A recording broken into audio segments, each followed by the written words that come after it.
In India, investors have over 80 lakh crore in mutual funds, out of which 14 lakh crore is passive funds.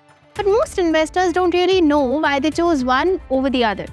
Mutual funds and ETFs both invest in stocks, but they don't work the same way. And that difference affects your returns, costs, and risk. So in this video, we'll decode how mutual funds and ETFs actually work, where they are different, and which one makes more sense for your portfolio. Let's dive right in.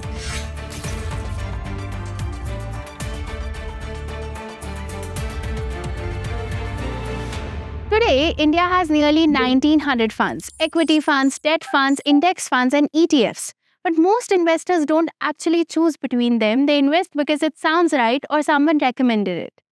But two investors can invest in the same market, in the same sector, at the same time, and still earn very different returns. Why? Because the product they chose was different. So let's first understand how mutual funds and ETFs actually work. Think of an ETF like a franchisee restaurant. It does not create its own menu, it does not experiment with recipes, it does not think. It simply follows the master restaurant. Same recipes, same process, same rules. That's how an ETF works. An ETF has one clear job to copy its index. If the index adds a stock, the ETF adds it. If the index removes a stock, the ETF removes it. If the weight of a company changes in the index, the ETF adjusts automatically. No judgment, no opinions. ETFs are meant to be rule-based products. They follow a fixed process and they do exactly what the index tells them to do. Now think of a mutual fund like an independent restaurant. Same like ETF, their goal is still the same, to serve good food. But the way it's done is completely different. Here the chef decides the menu, ingredients change, recipes change, decisions are made every day. That's how an active mutual fund works. The fund manager and their research team are constantly working behind the scenes. They study companies, analyze financials, track earnings, assess risks, and decide which stocks to buy, how much to buy, when to hold, and when to sell. In mutual funds, decisions are actively taken on your behalf. Sometimes these decisions work very well and add extra value. Sometimes they don't. But judgment is always involved. So this is the real difference you need to understand. ETFs follow a fixed recipe that they simply track the market. Mutual funds rely on judgment. Neither is right or wrong. Now the real question is, how does this difference actually impact you as an investor? Let's break it down in the simplest way. Number one, trading and liquidity. ETFs trade on the stock exchange just like shares. You can buy and sell them anytime during market hours. Their price changes continuously. But this also creates a hidden risk. Let's say you invested in ETF years ago. Markets performed well. Your profit is now 10 lakh rupees. So you decide to sell. But the ETF is not very liquid. Buyers are limited. The difference between buying and selling price is wide. So by the time your order executes, you receive 9.96 to 9.98 lakh instead of 10 lakh. Nothing went wrong with the market. You didn't mistime your exit. You lost money because of liquidity. That's why ETF liquidity matters. Now here comes an important concept, INAV, which you should know.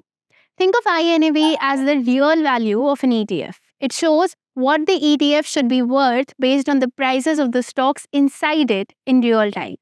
Ideally, an ETF's market price should stay close to its INAV. But in reality, that doesn't always happen. If an ETF has low liquidity or suddenly many people start buying it, its market price can move above its real value.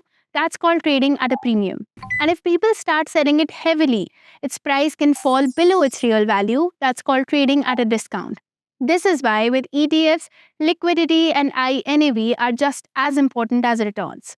Now, mutual funds work differently. You don't buy or sell them during market hours. Instead, in mutual funds, everyone buys or sells at the same end of the day NAV, regardless of when they place the order.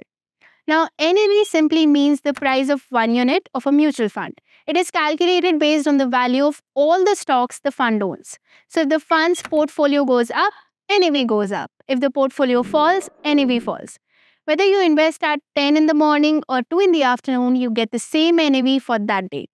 The cutoff time is 3 p.m. After that, you will get the NAV for the next day. Now, this removes intraday noise and makes mutual funds calmer and easier for long-term investors. Now, let's move on to number 2, which is returns.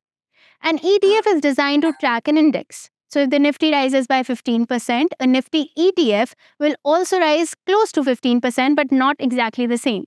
Because ETF returns are affected by expense ratio, tracking error, and trading costs. On the other hand, an actively managed mutual fund does not just follow the index. Its goal is to outperform the benchmark. If the fund manager's stock selection and timing are right, the fund can deliver returns higher than the index. But if those decisions don't work, the fund can also underperform the index. So the real difference is this: ETFs aim to replicate the market, active mutual funds aim to beat the market. Now, number three, costs. ETFs are usually low cost products because there is no active stock picking or an active fund manager who's constantly at work. So, expense ratios can be low. Mutual funds, especially the active ones, are more expensive because you're paying for research, fund managers, and decision making. While on paper it doesn't matter much, but over long periods, this difference can be huge. Now, let's look at taxes. In India, mutual funds and ETFs are taxed in the same way if they invest in the same asset class. So the tax depends on the asset, not on whether it's an ETF or a mutual fund. Equity ETFs and equity mutual funds follow the same capital gains rule. Debt ETFs and debt mutual funds are taxed the same. Now, please note, gold ETFs and gold mutual funds are not taxed the same in India. The holding period criteria to be eligible for LTCG for gold ETFs is 12 months, and the same is 24 months for gold mutual funds. Now that we have understood the major differences and structure, let's take a real example. Imagine if you had invested 100 rupees 3 years ago, then let's see what would have happened in the different investment vehicles. We'll take the Nifty financial services sector and we'll invest in the three options: index, ETF, and mutual fund. So let's first start with the index fund. It's the pure benchmark. So 100 rupees grows to 162.50 at 17.5% returns in 3 years. And after tax, it is 154.69 rupees. Second, let's look at the Nifty Financial Services ETF, often referred to as the BFSI Index ETF.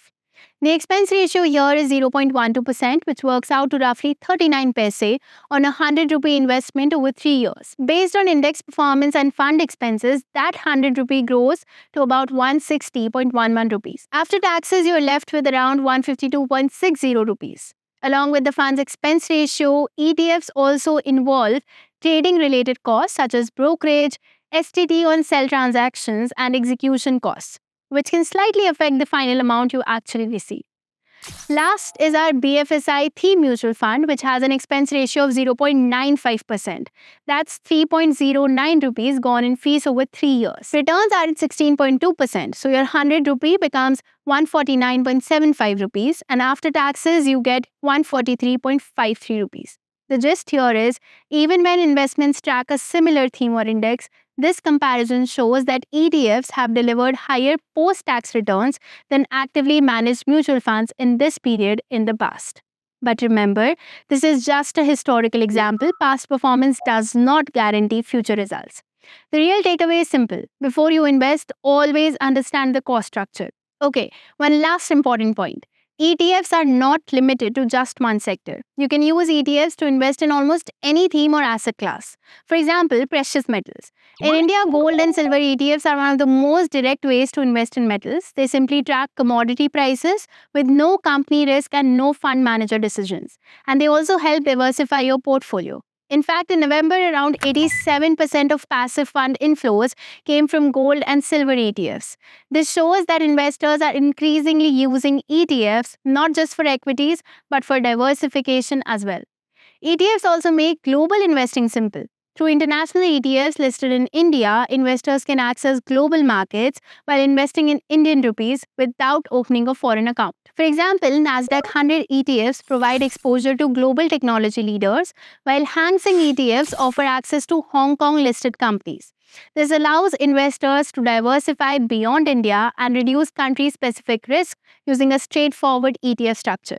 But now comes the real question. For which investors do ETFs actually make sense? ETFs work best for investors who believe that over the long term, the market itself delivers returns. If you prefer a rule-based approach, don't want to depend on a fund manager's decision, and are comfortable with market ups and downs, ETFs make sense. There's also data behind this trend. Multiple studies in India show that many actively managed equity funds struggle to beat their benchmarks over long periods, especially after fees. Over 5 or 10 years, consistent outperformance becomes rare. That's why many investors are shifting to a simple idea. Instead of trying to beat the market, participate in it. That's exactly what ETFs are designed for. They offer market like returns, lower costs, and no manager risk. They work especially well for investors who understand liquidity, INAV, and execution and can ignore short term price noise. Now, who should choose mutual funds? Mutual funds make sense for investors who prefer delegation over control. If you don't want to track markets, analyze companies, or time your entries and exits, active mutual funds let professionals do it for you. This is how most Indians invest today. India has over 9 crore active SIP accounts, with investors contributing nearly 30,000 crore every month. SIP investments now form more than 20% of the mutual fund industry's total AUM. This shows one thing very clearly. Indian investors value discipline and automation. Mutual funds work well for long-term goals like retirement, children's education, and wealth creation. SIPs reduce the pressure of timing the market and help investors stay invested across cycles. Active mutual funds can also add value in less efficient segments like mid-cap and small-cap stocks, where fund managers sometimes outperform the index. And end-of-day NAV pricing reduces intraday noise and impulsive decision-making. So in simple terms, ETFs suit investors who want low-cost, rule-based returns and market-like performance, while mutual funds suit investors who want professional management, automation, and the possibility of beating the market. Neither is better. They are just designed for different mindsets. In fact, the smartest investors don't choose one over the other. They use both. A mix of ETFs and mutual funds often creates a more balanced portfolio. And this shift is already visible. Are you more of an ETF investor or a mutual fund investor? Tell us in the comments. And if you learned something from this video, then do not forget to like, share, and subscribe. I know you haven't subscribed yet, so go subscribe and enjoy the bloopers. See you in the next one. Okay? Perfect everything. Think of an ETF like a franchisee restaurant. Franchisee restaurant. There's also data. You gotta subscribe to our channel, like right away. Pack up. Investments in securities market are subject to market risks. Read all the related documents carefully before investing.